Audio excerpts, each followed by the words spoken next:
স্মরণকালের সবচেয়ে ভয়াবহ হামলার মুখে পড়েছে ইসরায়েল। দেশে দেশে যুদ্ধ চালিয়ে যাওয়া এবং দাদাগিরি দেখানো ইসরায়েলের যেন টুটি চেপে ধরেছে ইরান। পিছু হঠার পথও দিচ্ছে না তেহরান।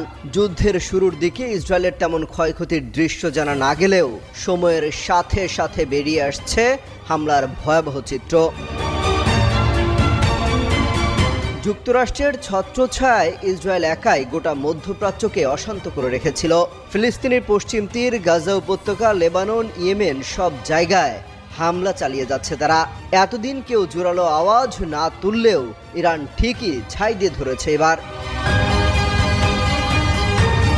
ইসরায়েল জুড়ে ব্যাপক ধ্বংসযজ্ঞ চালাচ্ছে ইরান। তেল আবিবের বহু ভবন এবং সামরিক স্থাপনা গুড়িয়ে দেয়া হচ্ছে।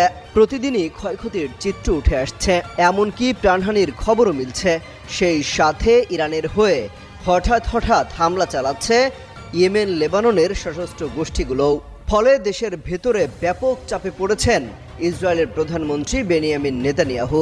ইসরায়েলিরা চায় না এই যুদ্ধ চালিয়ে যেতে, এমনকি শুধু নেতানিয়াহুর জিদের কারণে তারা নিজেদের জীবনের খেসারত দিতে চান না। এই যুদ্ধের শেষ কি সহসাই হবে, এমন প্রশ্ন উঠছে। এক্ষেত্রে ইরান নিজেদের বিজয় ঘোষণা করে আলোচনার টেবিলে বসতে পারে বলেও পরামর্শ দেওয়া হচ্ছে।